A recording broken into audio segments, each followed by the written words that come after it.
Eh bien, bonjour à toutes et à tous, c'est John, j'espère que vous allez toutes et tous extrêmement bien. Aujourd'hui, encore une nouvelle vidéo Clash Royale les amis, donc cette fois-ci sur une composition assez sympa, et que franchement j'aime beaucoup, donc c'est la composition que j'ai utilisée pour remonter en trophée, donc jusqu'à 2130 trophées je crois, ce qui est en fait mon record actuel. Et franchement avec cette compo je suis remonté vraiment très facilement. J'ai été à 1000 trophées puisque je suis redescendu pour essayer d'obtenir des cartes épiques de bas niveau. Enfin voilà, mais juste après je suis remonté.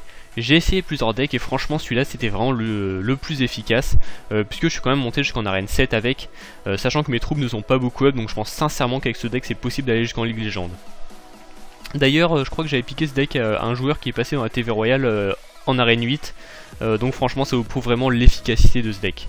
Donc bref, comme vous le voyez à l'écran, on va partir sur une compo assez stratégique, une compo qui, si je me souviens bien, est quand même assez chère, même si elle est très efficace. Donc on va partir sur évidemment le géant royal, que j'aime beaucoup, puisqu'il a quand même énormément de PV, et donc ça fait qu'en fait il va tout le temps permettre en fait de faire des dégâts à la tour adverse, donc même 200 ou 300 pardon, au minimum, et franchement c'est déjà ça de prix, ça peut franchement jouer à la fin de la bataille.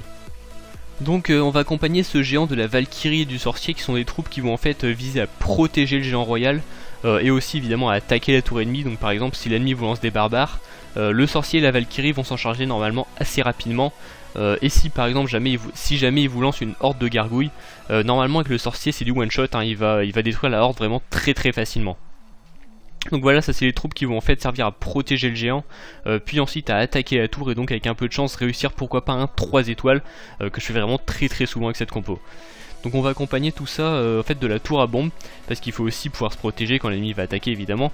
Et franchement la tour à bombe c'est vraiment une défense que j'adore, parce qu'il y a quand même je crois 40 secondes de durée de vie, et énormément de PV comparé aux autres défenses, et en prime elle fait des dégâts de zone, donc franchement une défense vraiment très efficace. Bon après je sais que dans des gameplays que je vais vous présenter, je l'ai remplacé par la horde de gargouilles. Bon c'est un choix, mais franchement je la trouve moins efficace, puisqu'elle se fait quand même contrer vraiment très facilement, donc par les flèches, le sorcier etc, alors que la tour à bombe est d'après moi vraiment beaucoup plus efficace. Bref, je m'égare un peu, donc on va accompagner tout ça de la boule de feu qui va permettre en fait de détruire les troupes ennemies, et aussi pourquoi pas de détruire une tour ennemie en fin de bataille serrée. On aura aussi un gel qui va servir, comme vous vous en doutez, à pouvoir soit détruire les troupes plus facilement, soit pouvoir détruire une tour qui fait quand même énormément de dégâts. Bon après j'ai l'extracteur d'élixir et les gobelins à lance. L'extracteur je trouve qu'il est quand même nécessaire pour pouvoir sortir assez de troupes, et les gobelins à lance c'est surtout pour contrer, donc par exemple si l'ennemi lance un prince ou un PK. Donc voilà, je crois qu'on a à peu près fait le tour de la composition. Donc on va partir en fait sur la stratégie d'attaque. En fait le but ça va être de grouper les troupes derrière le géant royal, comme vous pouvez vous en douter, pour ensuite pouvoir placer la Valkyrie et le sorcier, qui vont en fait pouvoir venir à bout de quasiment toutes les troupes, à part les troupes avec beaucoup de PV. Donc en fait on va créer une sorte de bloc en quelque sorte indestructible, et qui va permettre normalement d'arriver au moins jusqu'aux 1 étoile, et pourquoi pas jusqu'aux 3 étoiles. Bon après ça c'est dans la théorie. Dans la pratique c'est beaucoup plus compliqué que ça, mais voilà en gros le principe. Alors ce qu'on va faire, comme vous l'avez vu et comme vous le voyez encore à l'écran, c'est qu'on va commencer par placer l'extracteur d'élixir en bas, bien protégé derrière nos tours, si possible dès le début de la bataille, sinon un peu plus tard si on n'a pas un deck chanceux. Et donc en fait cet extracteur va nous permettre de pouvoir gagner 1 ou 2 élixirs, pendant que notre géant royal, qu'on va placer juste après avoir obtenu les 10 élixirs, tout au fond à gauche ou à droite évidemment, va avancer tranquillement. Alors juste derrière lui, on va essayer de placer la Valkyrie et le sorcier, et donc normalement, on va réussir à avoir un gros groupe derrière le géant, et donc pouvoir détruire vraiment les tours ennemies vraiment très facilement.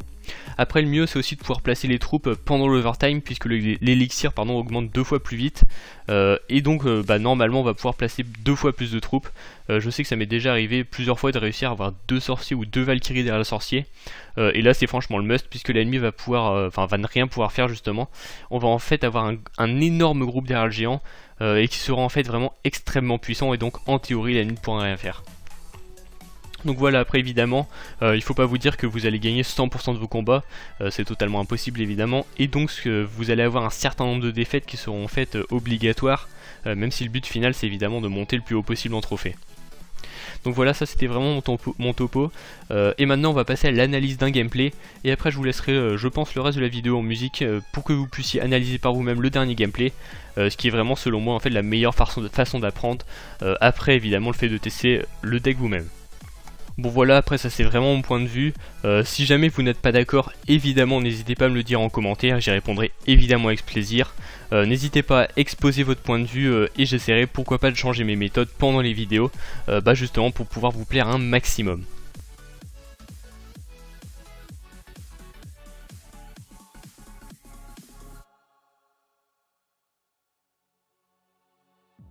Donc voilà, on se retrouve directement pour le troisième et avant-dernier gameplay de cette vidéo. Alors un gameplay qui ici je me souviens bien va vraiment très bien se passer. En plus on est quand même face à un niveau 8 à plus de 2000 trophées. Donc pas un adversaire facile, mais après voilà, je sais qu'il avait pas un deck adéquat pour pouvoir me contrer. Et donc normalement on devrait le battre vraiment assez facilement. Donc ce qu'on va faire, c'est que comme je l'ai dit, on va placer le géant royal en bas de la map. Lui a fait exactement pareil, sauf qu'il a le golem, donc ce qui va faire qu'on va en fait se retrouver avec deux groupes distincts, donc un à droite et un à gauche.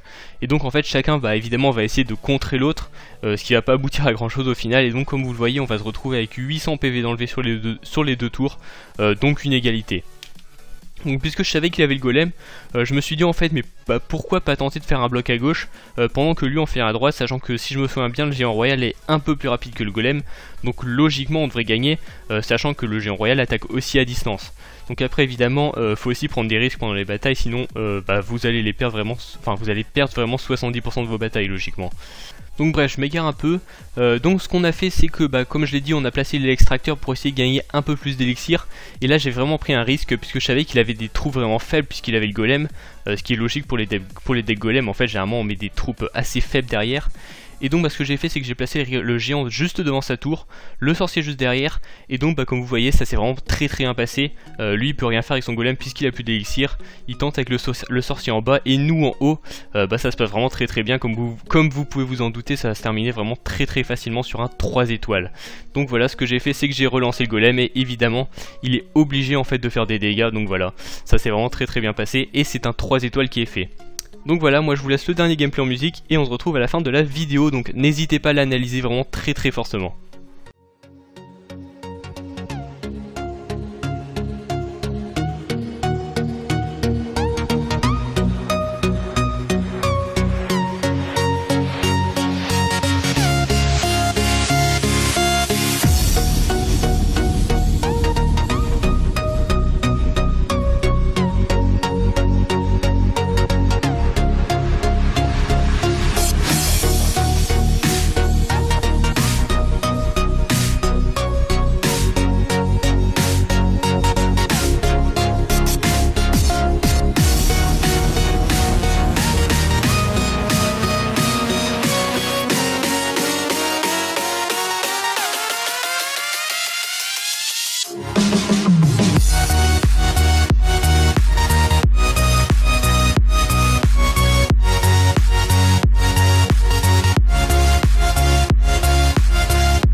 Donc voilà, c'est déjà la fin de cette vidéo. J'espère qu'elle vous aura plu énormément comme toujours et surtout qu'elle vous aura été vraiment très utile et que vous pourrez aller jusqu'en arène 6, 7, voire même jusqu'en ligue légende avec ce deck. Donc si cette vidéo vous a été utile, n'hésitez pas à lâcher un petit pouce bleu sur la vidéo, à la commenter pour me dire quoi améliorer, à partager ma vidéo évidemment et bien évidemment à vous abonner à ma chaîne si ce n'est pas déjà fait. Ça me ferait vraiment comme d'habitude extrêmement plaisir. Également comme d'habitude n'oubliez pas de me suivre sur les réseaux sociaux Facebook et Twitter dont le lien est en description. Donc voilà, moi je vous dis bisous les amis, à la prochaine pour une nouvelle vidéo, ciao.